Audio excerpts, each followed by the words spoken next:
Sabe aquele livro que a gente vê todo ano em presépios, em citações, mas que talvez a gente não entenda de verdade? Pois é, hoje a gente vai mergulhar no Evangelho de Mateus. E ele não é só uma história, não. É quase como um código, uma estrutura brilhante, projetada com um propósito muito específico. E para a gente conseguir decifrar esse código, a gente precisa começar questionando aquilo que a gente acha que já sabe. Pensa rápido. Quantos magos do Oriente visitaram Jesus? A imagem que vem na cabeça é quase sempre a mesma, né? 3 reis montados em camelos, seguindo uma estrela. É a cena que a gente monta todo Natal. Mas, e se o texto original não confirmar esse número? E aqui, olha só, tá a nossa primeira pista para decifrar Mateus. O texto nunca fala o número de magos. Ele fala de 3 presentes: ouro, incenso e mirra. A ideia de serem 3 homens veio da tradição, não do texto original. E esse pequeno detalhe, nossa, ele é a chave de tudo.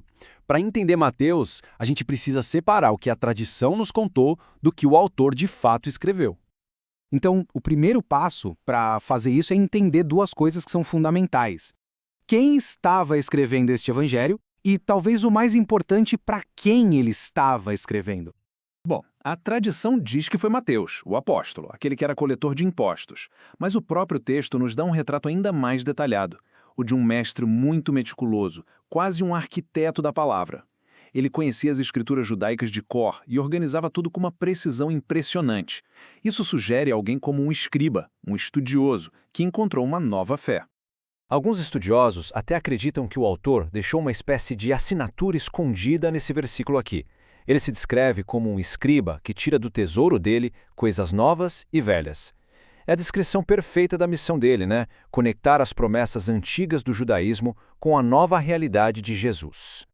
E para quem ele estava conectando essas ideias? Olha, uma das maiores pistas está escondida numa frase que ele repete mais de 30 vezes. Enquanto os outros evangelhos falam do reino de Deus, Mateus usa consistentemente uma expressão diferente: reino dos céus. Parece uma mudancinha boba, mas o motivo por trás disso é muito revelador.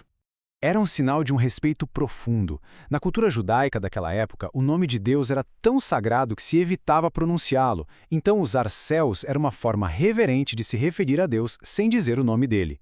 Essa escolha de palavras é uma evidência claríssima. Mateus estava escrevendo para uma comunidade de judeus, tentando convencê-los de que Jesus era a resposta que eles esperavam há tanto tempo. Ok? Então a gente tem um autor judeu-cristão escrevendo para outros judeus cristãos. Isso nos leva para a pergunta central, né? Qual era a mensagem exata que ele precisava passar para esse público tão específico? A mensagem de Mateus se apoia em 3 pilares, 3 argumentos muito poderosos. Primeiro, a cristologia. Provar, sem deixar nenhuma dúvida, que Jesus era o Messias prometido há séculos. Segundo, a eclesiologia. Oferecer um guia prático sobre como essa nova comunidade de seguidores deveria viver. E terceiro, a escatologia. Explicar a ideia radical de que o reino dos céus já tinha começado, mesmo que a sua forma final ainda estivesse por vir. E Mateus não só fala isso, ele mostra. Pensa só na cena da entrada de Jesus em Jerusalém.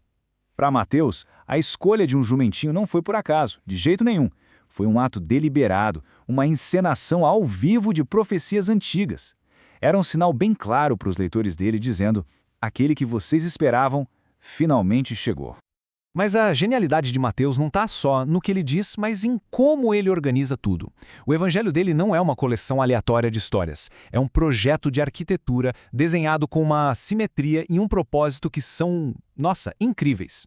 E a chave para a gente entender esse projeto é este número aqui, 5.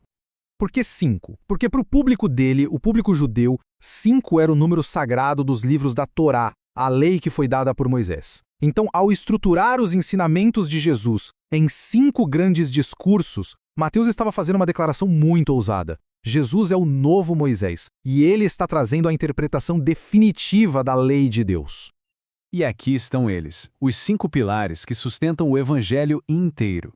Cada bloco de ensinamentos trata de um tema crucial: a lei do reino, a missão dos discípulos, a natureza do reino, a vida em comunidade e, por fim, o futuro. É, basicamente, um currículo completo para ser um seguidor de Jesus. E bem no centro dessa estrutura, Mateus coloca o coração da sua mensagem, o discurso das parábolas.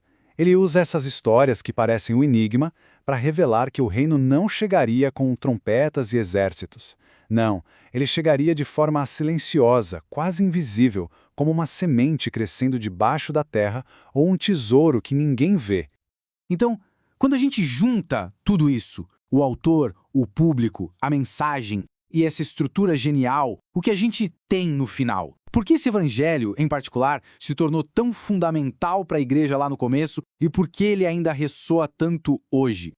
A resposta é que Mateus não estava só escrevendo uma biografia, ele estava criando um manual, uma espécie de catequese para uma comunidade que estava nascendo. Era um guia prático para um grupo de pessoas tentando entender sua nova identidade, sua missão e como viver os ensinamentos do mestre delas no dia a dia.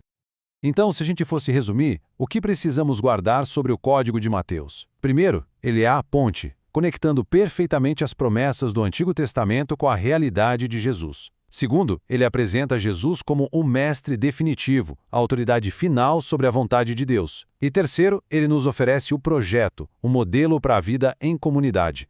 E tudo isso nos deixa com uma pergunta muito poderosa para os dias de hoje.